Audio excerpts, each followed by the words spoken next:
হযরত আব্দুল্লাহ ইবনে সালাম রাদিয়াল্লাহু আনহু ছিলেন মদিনার একজন প্রসিদ্ধ ইহুদি আলেম। তাওরাত ছিল তার নিত্য সঙ্গী।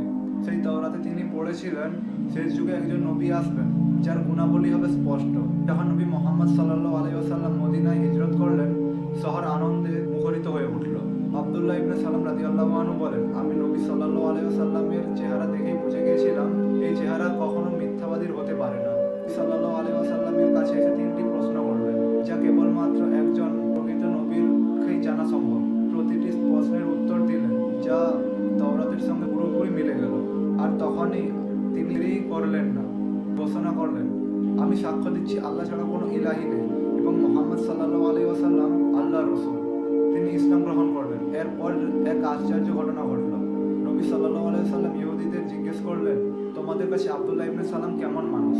তারা বলল, তিনি আমাদের সবচেয়ে বড় আলেম, সবচেয়ে সৎ ব্যক্তি। কিন্তু যখন তিনি সামনে এসে নিজের ইসলাম গ্রহণের কথা ঘোষণা করলেন, তার সঙ্গে সঙ্গে বলল সে মিথ্যাবাদী।